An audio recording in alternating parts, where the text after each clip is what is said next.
Hastings, my friend, tell me, to blow up the English Parliament, was it a sin or a noble deed? Oh, it's no good asking me, old son. I was never much of a one for politics. Where's Mrs. Japp tonight, then? She can't abide fireworks. Ah, the noise disturbs the delicate sensibilities of many ladies. Maybe, maybe. I think it's more that she doesn't like to see people enjoying themselves.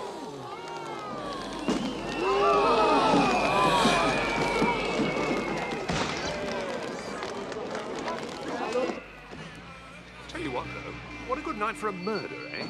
I mean, if somebody wanted to kill anybody, nobody would know if it was a gunshot or a firework. But not so good, my friend, if your chosen method is strangulation. No, that's true. No. Or poisoning, come to that. Yes. You're pulling my leg. Yes, Hastings, we pull ever so gently the leg. Well, I still think it's a jolly good night for a murder.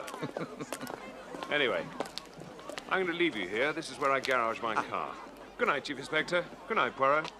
Good night, Captain Hastings. Other man. Good night. Steady on, lads.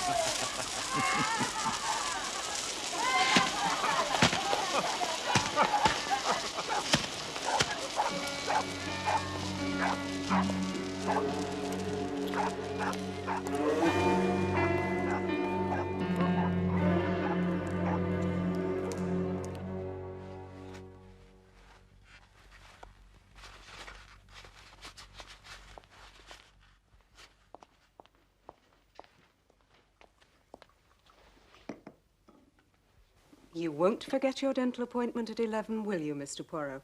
Hercule Poirot does not need to go to the dentist, Miss Lemon. You've put it off once already.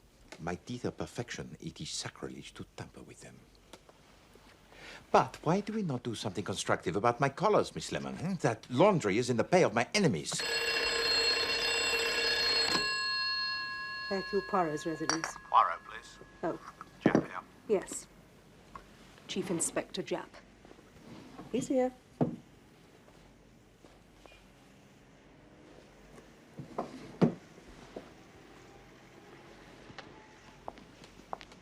Good morning, Chief Inspector Japp. Here's a strange thing, Poirot. You remember how we stopped at the end of Bardsley Garden Mews last night, where your friend Hastings keeps his car? And Hastings was saying about how the sound of a shot could be covered by the noise of a firework? Yes. Well, someone did it. Really? Not murder, looks like suicide. But they're not entirely happy about it. I'll meet you there in 1 hour. Cancel all my appointments for this morning, Miss Lemon. But I... Good of you to spare the time, Poirot. No, not at all. But I hope you appreciate, my friend, the urgent business I have had to cancel to be here. Oh, really? Oh, yes.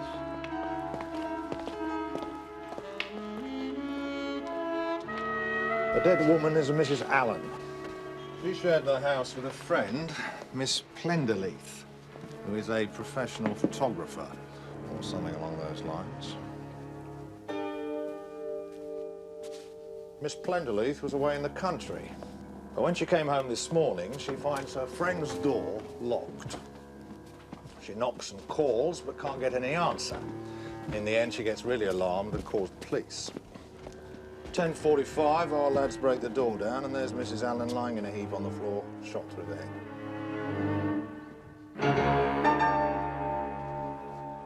Right, Brett, what's the trouble? Well, the position's all right. If she shot herself, she'd probably have slipped from the chair into just that position. But? The prints on the gun, sir, they're the problem. Bit of a thumbprint and a forefinger, and that's all. Just what you get from someone trying to press the dead woman's fingers on the gun and not doing it very well.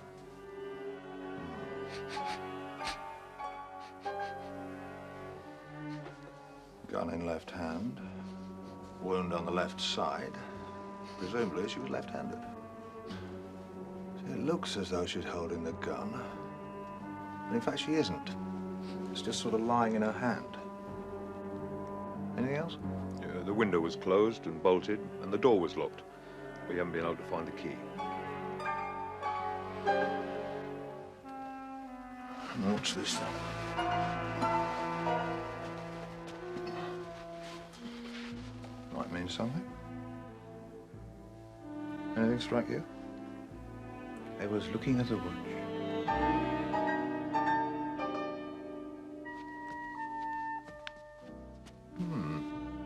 Expensive by the look of it. Tuesday, November the 5th. How long has she been dead? She died at about 11:30 last night.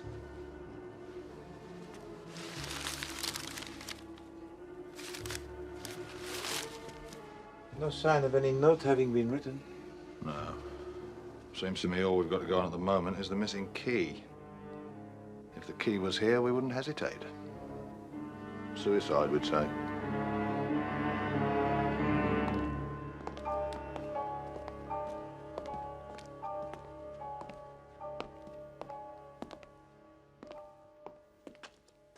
This must be a terrible shock to you, Miss Plenderleith. I still can't believe it. We'll be as brief as possible. Now, you've already told Inspector Jameson how you found the body when you came in this morning. You were away for the weekend, I take it? Yes, since Friday noon. Pardon, mademoiselle. When you found the door locked, you called the police. It did not occur to you that she might have gone away and locked the door before leaving? Why should she lock it? In any case, she would have left a note for me. And she did not leave any note? Of course she didn't. Tell me about Mrs. Allen, Miss Plenderleith. I met her abroad. She was on her way back from India. I was looking for someone to share a flat with me. We decided we liked each other. What about the husband? Nothing to write home about, apparently.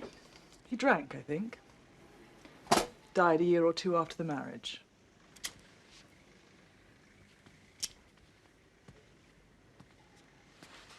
Do you know if Mrs. Allen was in any financial difficulties? No, I'm sure she wasn't. Did she have any particular man friend? Or men friends? She was engaged to be married again, if that answers your question. What's the name of the man she was engaged to?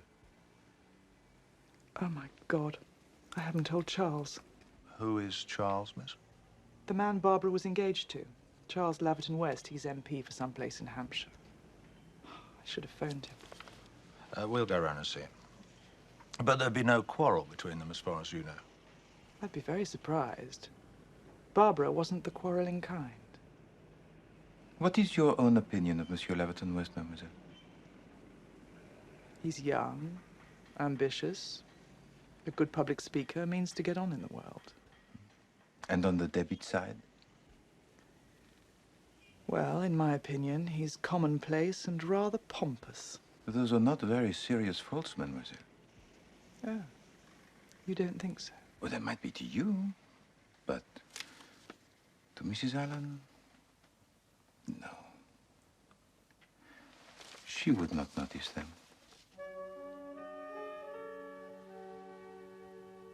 You were fond of your friend. Yes, very.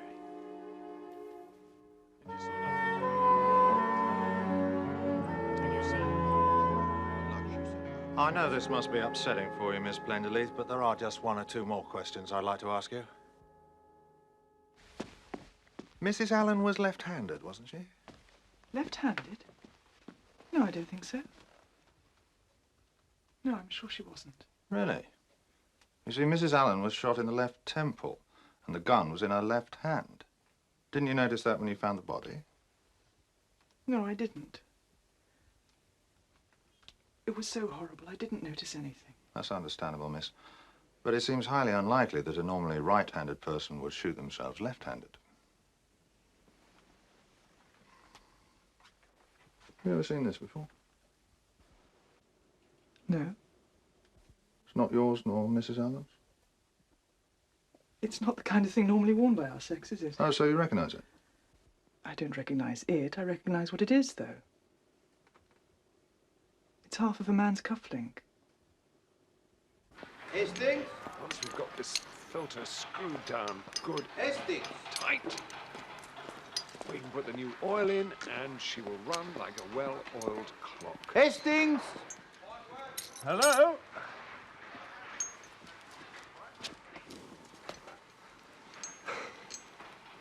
What are you doing, Hastings? Well, I thought I'd just do some work on the car. But you were to ask questions, Hastings, to sound out local opinion. Oh, I've done that. Freddie? Freddie's helping with the oil filter. That'll do. Finger tight for now. We'll put the spanner to it when we're putting in a new gasket. Right. This is Mr. Poirot. How are you, Gov? I'm Fred Dog. You can call me Freddie. Hello, Freddie. Freddie's got the goods. Did you see something last night? Well, Miss Allen, she went to the post box about 6. About 9:30, though, a car pulled up. Standard Swallow Saloon. Rubbish, really. But it looked smart. A man got out. He was about 45, well set up. Military-looking gent. You've seen him before? Yeah, a couple of times. Dark blue overcoat, toothbrush moustache. He was in there for about an hour. I saw them come out together. So you saw him leave? I don't miss much, Gov. Then you heard what they said, of course. Yeah. He said, think it over and let me know. And she said something, and then he said, so long. And the way they talked, they were friendly, yes? Can't always tell what else, can ya? But they seemed all right. You didn't hear what Mrs. Allen said? Nah, she was sort of round behind the door. Now, look here, my boy. I want you to answer my next question very carefully. If you don't know the answer or can't remember, you just say so. That clear? Ask the question. Which of them shut the door? Mrs. Allen or the gentleman? I think the lady did. No, she never. It was him. He pulled it to with a big bang and then got into the car really quick. Yeah. Here you are, my boy. You seem a bright kind of shaver. Here's 6pence for you. That's very kind of you, sir. But you couldn't see a way to making it shilling, could you? Go on, clear off.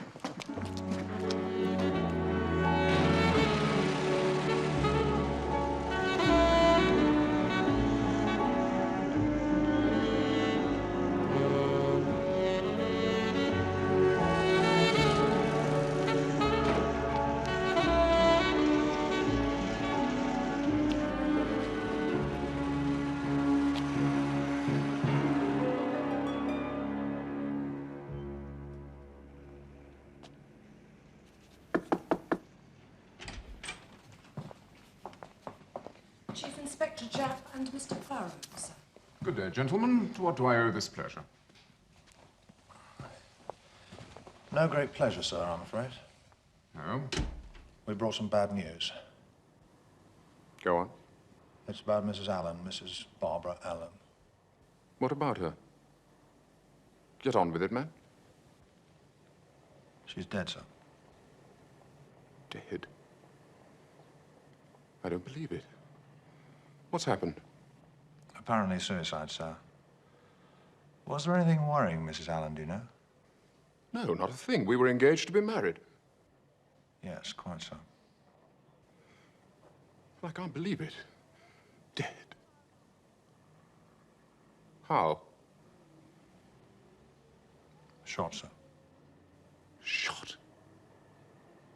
Good God, I hope the newspapers haven't got hold of this. I couldn't say, sir. I wonder if I could just ask... Hello? Oh, yes. Yes, thank you. I'll hold on. It's the Prime Minister. I will have some questions, sir. It's just make an appointment with my secretary at the House. Yes, I'm still here. Very good, sir. We'll do that. I'm sorry to be the bearer of such bad news.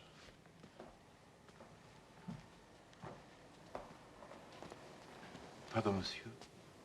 Allow me to express my deepest sympathy at your loss. Yes, right, thank you. Stiff upper lip, you know, that's the British way. Magnifique. By the way, sir, was Mrs. Allen left-handed? Left-handed? No, I don't think so. Can't say I ever... No, she was right-handed, I'm sure. Ah, Prime Minister. No, not at all, Prime Minister. Yes. Yes, everything's ready for you.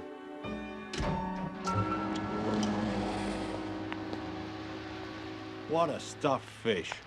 No, not a stuffed fish, a boiled owl. As you say, Japp. More concerned about the newspapers than his fiancée being dead. Plentiless girl was quite right about him. Mind you, he's a good-looking chap. Might go down well with some women. Perhaps, but it would not do, I think, for them to have a sense of humor. The important thing is, everyone seems agreed that Mrs. Allen was right-handed. Yes. Of course, one must not jump to conclusions, mon ami. Never mind about jumping to conclusions, Poirot. This is a murder we're dealing with.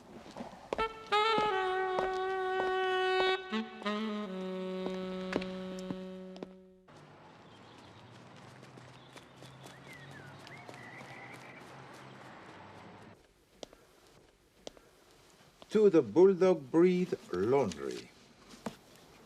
Dear Sirs, once again,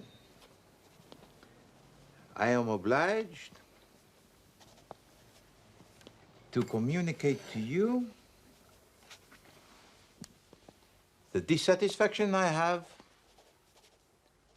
for your starching of my collars. I refer to my instructions of the 2nd of March, 1935, and subsequent letters. You look them up in the file, Miss Lemon, and enumerate them. All of them, Mr. Poirot? All of them, Miss Lemon. It has become serious. The trouble is, Mr. Poirot, they just don't understand the letters. Why not? They're Chinese, Mr. Poirot. The Bulldog Breed Laundry is Chinese. Yes, Mr. Poirot. What is the world coming to, Miss Lemon? I'm sure I couldn't say, sir, but when the boy brings your laundry back, he brings the letters back too for me to explain to him. And you do? No, Why not? I don't speak Chinese. So what do you say to him? Well, I say, him collar no very good, starchy. I show him the collars and say it.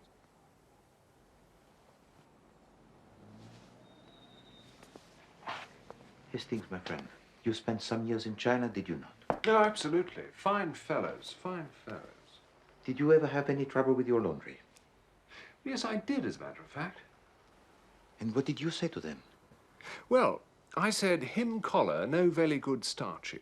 That's where I got it from, sir. I asked the captain knowing he'd been in the East.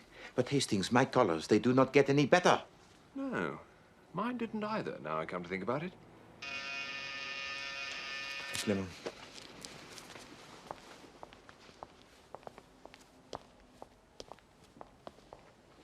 Why don't you get yourself some turned-down collars, Poirot? They're much more the thing, you know. The thing, Hastings? Do you think Poirot concerns himself with mere thingness? No. No. No, I see that. The turned-down collar is the first symptom of decay of the grey cells. It's Chief Inspector Japp, Mr. Poirot. Well, she's out of it. Good morning, Chief Inspector Japp. Yes, well, good morning. Now, who is out of it? Plenderleith. She was playing bridge in Essex up to midnight. We've got to give up any idea of her being concerned in the business. A disappointment, Japp.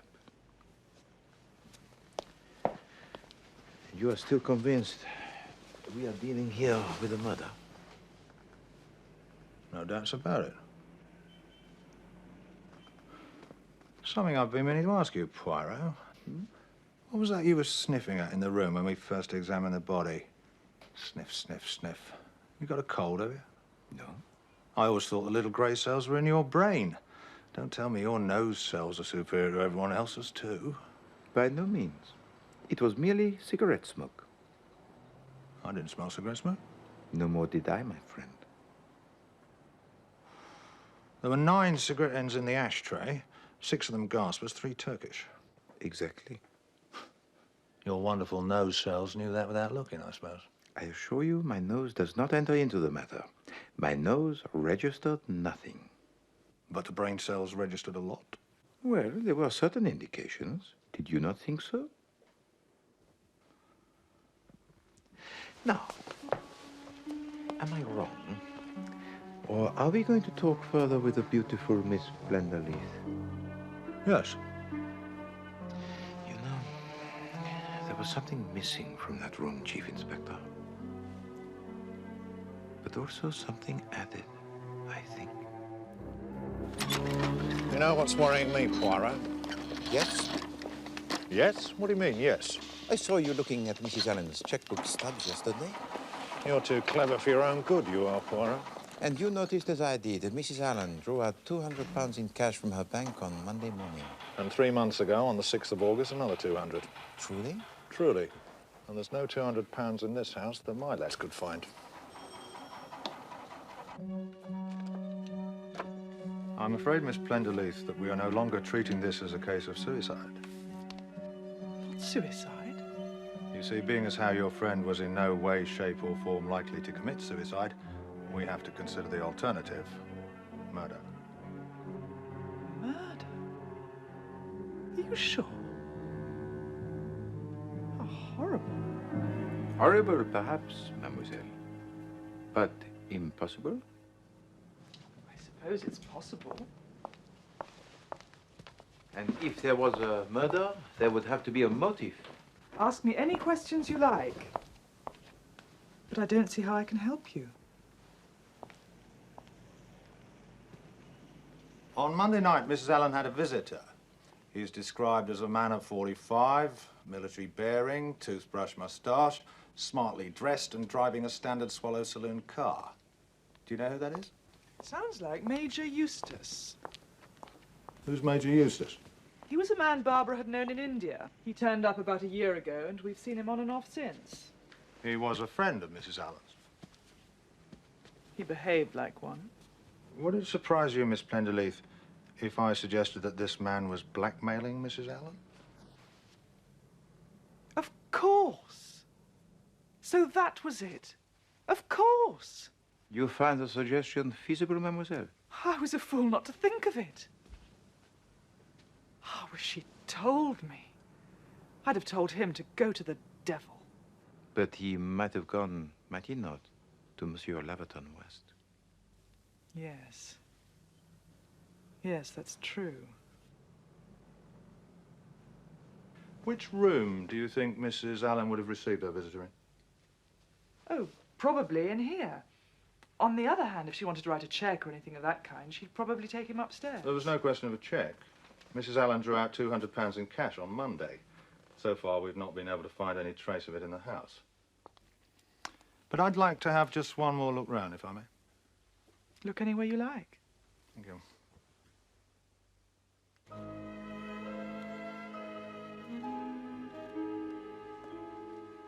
Would you like to sit down?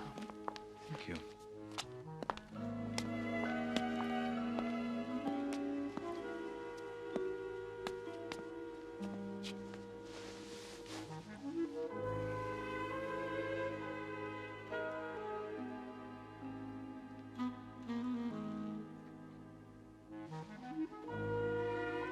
Cigarette?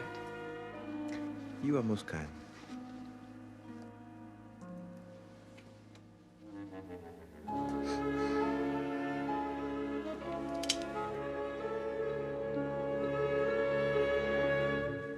This cupboard under the stairs, Miss Plenderleith. It's locked. Yes, I've already found that out. Could I have the key, please? I don't know where it is. Oh, that's too bad. Don't want to have to break the lock. No. It might be upstairs.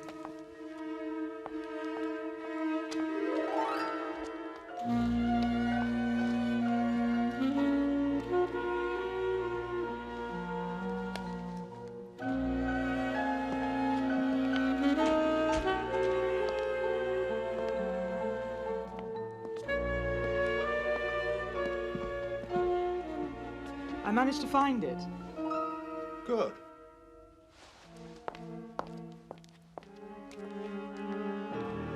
We keep it locked. Otherwise, one's umbrellas and things have a habit of getting pinched. Very sensible.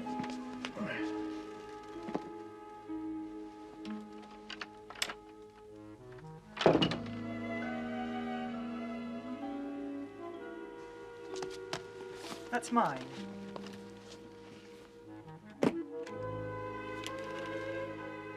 It came back with me yesterday morning, so there can't be anything there. Just as well to be on the safe side.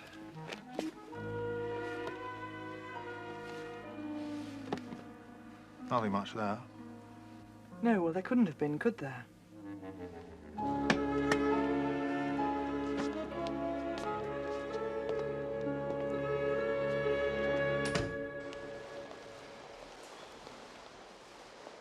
Sorry to bother you again, Mr. Labden West. Couldn't it have waited? This sort of inquiry is often inconvenient, sir. I don't mind the inconvenience if I see the results. Have you any idea yet, Chief Inspector, what caused Mrs. Allen to take her own life? Well, perhaps it will be more understandable, sir, if I tell you that it was not suicide, but murder. What are you talking about? Have you any idea, Mr. Labden West, who might have any conceivable motive? No. It's bizarre. The mere idea is unimaginable. She never mentioned any enemies? Anyone who might bear a grudge against her? Never. Do you know Major Eustace? Eustace? Eustace? Oh, yes, I remember. I met him once at Barbara's. Mrs. Allen's. Rather a doubtful type, in my opinion. I said as much to Mrs. Allen. He wasn't the sort of man I should have encouraged to come to the house after we were married. Look, I've got to get dressed. What did Mrs. Allen say to that? She quite agreed. She trusted my judgment implicitly. And, naturally, as my wife, she would have found a good many of her old associates, well, unsuitable, shall we say? Quite. What can you tell me about your own movements on the night of November the 5th, sir? My movements? My movement?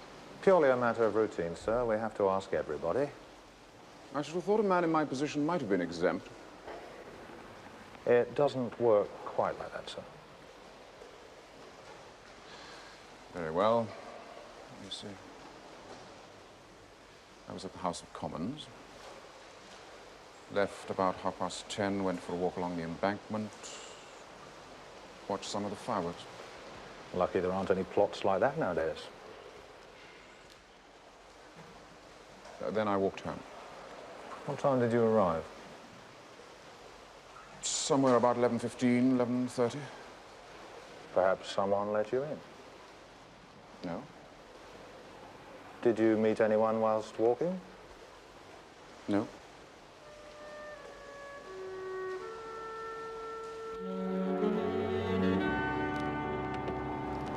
What an alibi. So feeble, it must be genuine. No, I'm not bothered about him. It's the Plenderleith girl that worries me. I'd still like to know why she got so hot and bothered about that briefcase. That's something in your line, Poirot. You like chasing about after the kind of triviality that leads nowhere. The mystery of the perambulating briefcase. Sounds quite promising.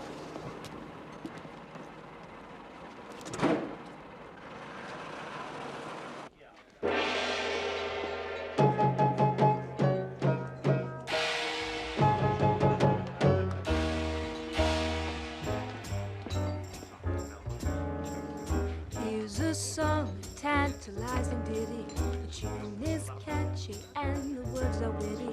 Could be it's a country or a city. Is it Tokyo? No, you gotta work south a little. Is it Kokomo? No, you gotta work east now, boys. Here's a clue, the setting's oriental. Has a native beat that's fundamental. That came way before the continental. Is it Mexico? Nunca, nunca. Is it Borneo? You're getting warmer 'cause it's Hindustan.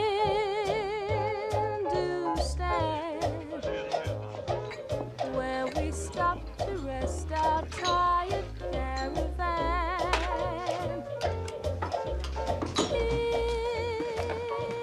Hindustan. Where the painted peacock proudly spread his fan. Major Eustace in the club.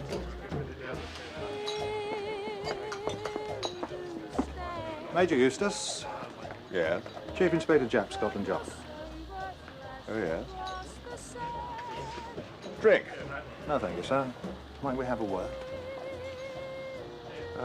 Yes. Shall we go over here?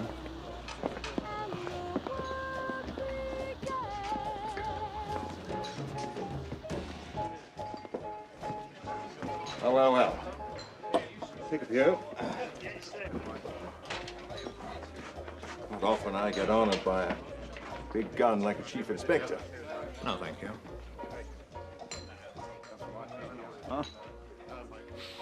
You smoke Turkish, I see. Yes. Would you prefer a gasper? I've got some.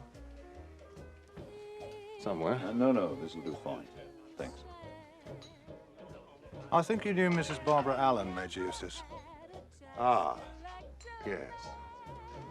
Very sad business. I saw it in the paper last night. You met her out in India, I believe.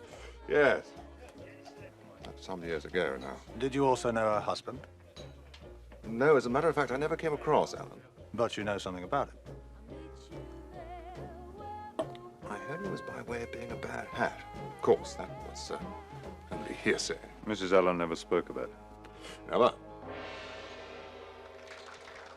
What I want to know is, did you see Mrs. Allen on the night of November the 5th? Indeed, I did. You called at her house, I think. That's right. She asked me to advise her about some investments. She gave no hint about contemplating suicide. Well, not the least in the world. As a matter of fact, when we said goodbye, I said I'd ring her up soon and we'd do a show together. You said you'd ring her up. Those were your last words? Yes. Curious. I have information that you said something quite different. My information is that what you actually said was, well, think it over and let me know. Not quite the same thing, is it? Well, I think what I said was that she should let me know when she was free. I mean, you can't expect a man to remember word for word. Excuse me, Major. Deirdre says we need some more gin from the cupboard. Ah. Get a couple of bottles out, will you, Trevor? Right. You own this place, do you, Major Eustace? Wish I did. Little gold mine, this.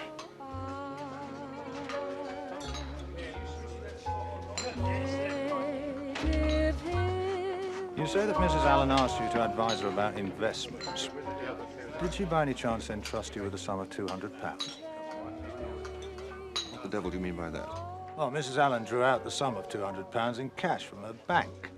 Some of the money was in £5 notes. They can be traced by their numbers, of course. Well, trace them, then, and be damned to you.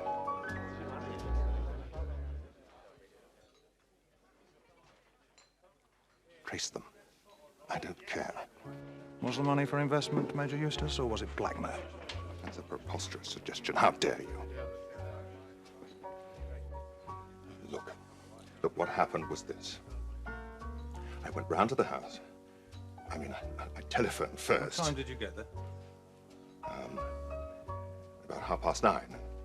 We sat and talked. And smoked. Yes, and smoked. Anything wrong with that? Where did this talk take place? In the sitting room. As I said, we sat and talked quite amicably, and then I left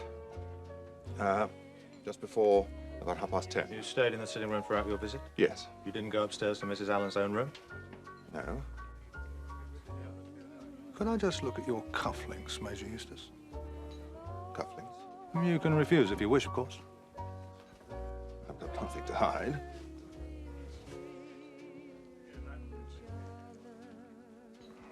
When did that happen? What? Well, one of them's broken. Oh, I know. I noticed it this morning. Doesn't show if I put that head on the inside. Would it surprise you to learn that it happened when you were visiting Mrs. Allen's? Well, I've not denied I was there. Yes, but that piece of cufflink was found not downstairs in the sitting room, but upstairs in Mrs. Allen's own room. There, in the same room where she was murdered. Murdered? Yes, and where a man sat smoking the same kind of cigarettes that you smoke. Are you trying to frame me? I never went near the house again that night. You didn't need to. She was dead when you left. No, wait a minute. Wait a minute. You've got someone who heard me talking to Barbara on the doorstep. You said... They heard you talk to her, then pretend to wait for her to answer and then talk again. That's an old trick. Oh, my God, it isn't true. Robert Erskine Eustace, I must ask you to accompany me to the police station. Oh, my God.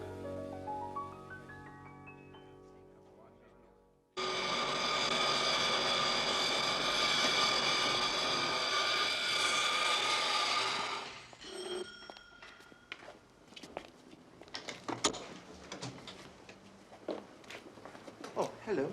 Yes, dear? Could I please speak to Miss Plenderleith? Well, you could, dear, if she was here. She's gone off playing that golf. Golf? If you please. And that poor Mrs. Allen still lying cold down at the mortuary. Indeed. This is most difficult. I'm sorry, Mrs. Pierce, dear. My name is Hercule Poirot, Mrs. Pierce. Oh, I've heard of you, dear. Well, I'm most flattered. Mrs. Pierce, I am in something of a difficulty. Oh. I came here yesterday with the Chief Inspector Japp, and we omitted to search for clues in one particular place in the house. So I was wondering if... Oh, come on in, dear. Help yourself. You are most kind. Thank you. My old man will be ever so tickled when I tell him you was here, dear. Always reading your exploits in the paper, he is. Ah, that's very nice, Mrs. Pierce. May I? Yes, go on. Drive you to drink, he would. Reading all that rubbish in the newspapers.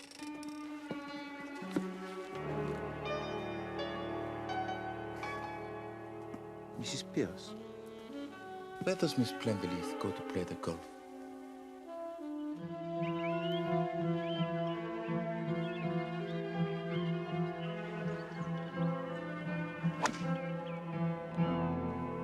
Are you sure he's all right, Captain Hastings?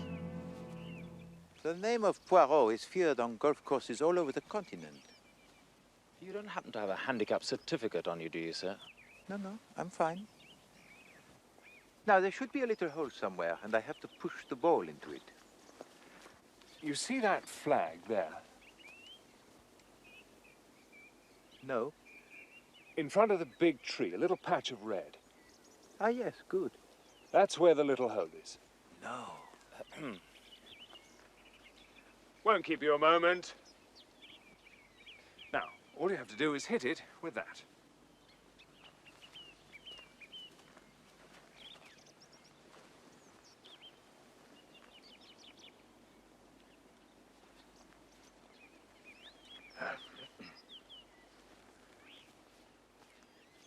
Go ahead. Easy does it. Am I allowed to hit the flag? Oh, yes, yes. That'll be fine.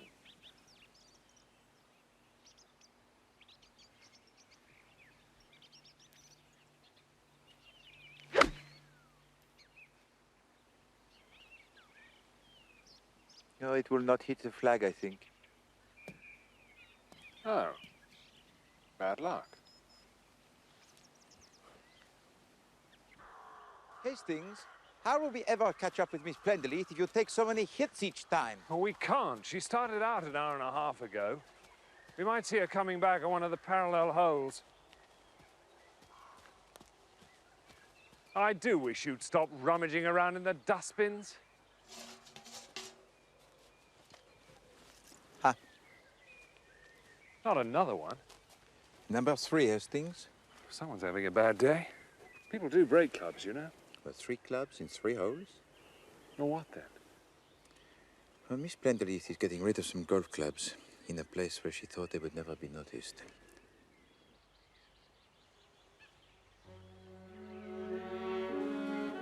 Major Eustace is not guilty of murder, Hastings.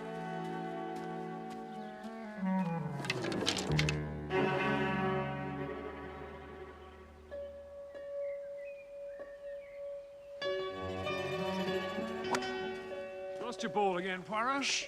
Keep out of sight.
seen enough, Hastings.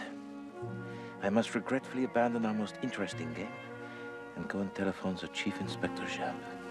Come on.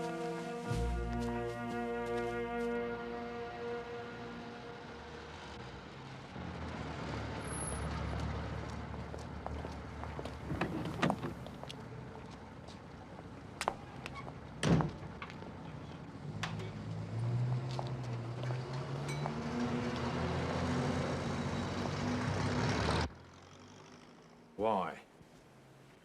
Why would a presumably sane young woman want to throw an expensive case into a lake with just 2 magazines in it and a couple of stones to make sure it sank? You need worry no longer. The answer is coming. And why break up a perfectly good set of golf clubs? I don't mind telling you, I lay awake last night worrying about it. Mon pauvre Japp. Miss Plenderleith, Mr. Poirot. Thank you, Miss Lemon. I'm sorry I'm late. I've just come from Barbara's funeral. It was so good of you to come. Please sit down, mademoiselle.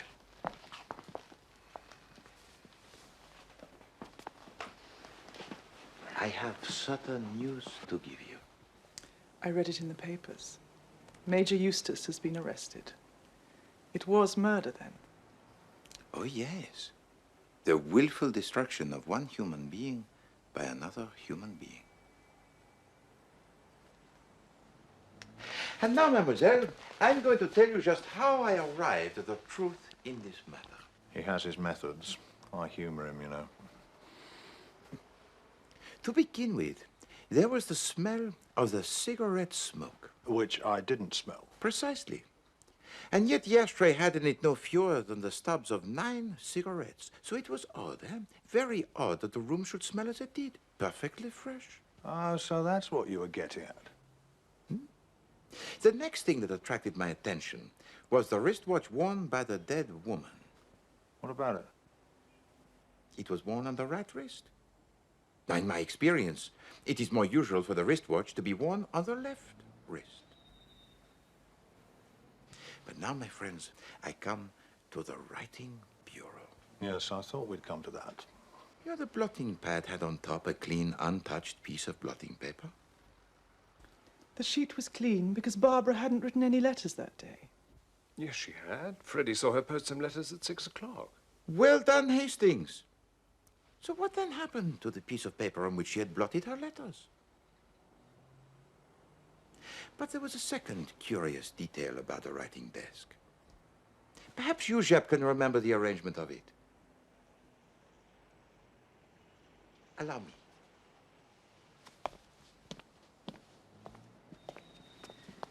Inkstand and blotting pad in the center. The pen tray to the left. The calendar and the quill pen to the right. Eh bien? Yes?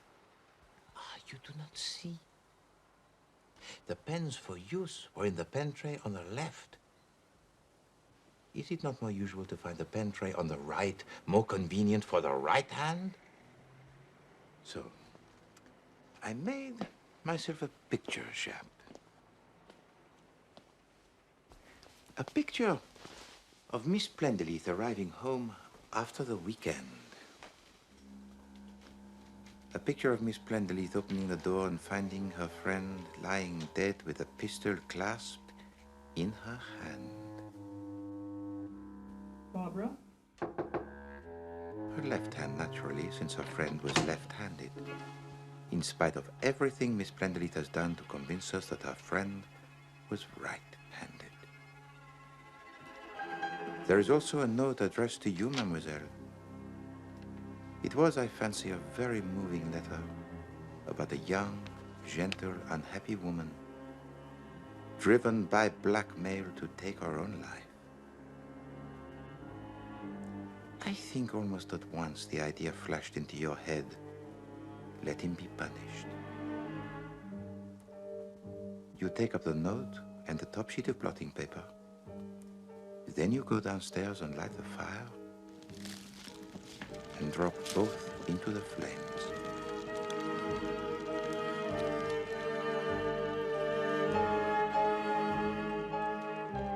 You take the ashtray upstairs to further the illusion that there were 2 people sat up there talking.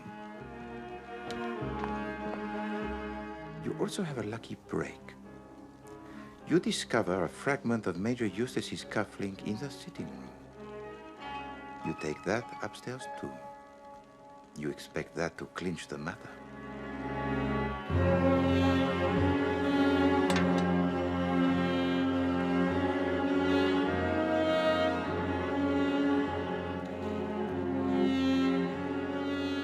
You take the pistol from her left hand.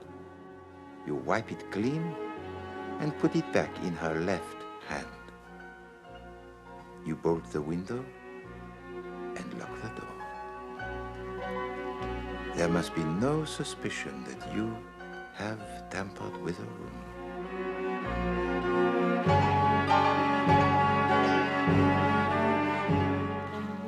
And so it goes on. Oh yes, mademoiselle, it was clever. A very clever murder. For that is what it was. The attempted murder of Major Eustace. It wasn't murder. It was justice. That man hounded Barbara to her death. Poor kid. Just because she got involved with some married man in India and had a baby. When the child died, she came back to England. She met Charles and fell in love with him. God knows why, the pompous little tick. And then that devil Eustace turned up from India. If you'd read that letter she left me, you'd understand why I did what I did. She loved Charles, she said. She couldn't live without him. But for his own sake, she mustn't marry him. She was taking the best way out. I wish you'd seen that letter. And you call it murder. Because it is murder. The man you wish to trap is already in prison. Do you really wish to destroy him? Do you really wish to destroy the life, the mind of any human being?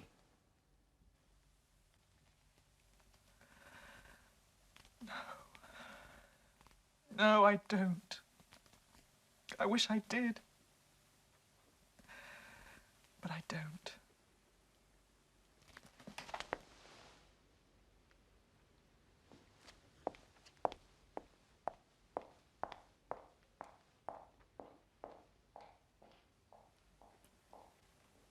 Well, I'm jiggered. Not murder disguised as suicide, but suicide made to look like murder. And cleverly done, too. Nothing overemphasized. Wait a minute. What about the briefcase? What about the golf clubs? Oh. Well, they were Mrs. Allen's. You see, Jane Plenderleith had to convince us that her friend was right-handed if we were to believe she had been murdered. But the golf clubs, they were the left-handed. Of course. And when she opened the cupboard, she tried to focus our attention on the wrong object. So she used the briefcase as a, what is it, a bloater? Kipper? Red herring. Absolutely. And now, my friends, it is time for me to take you to lunch.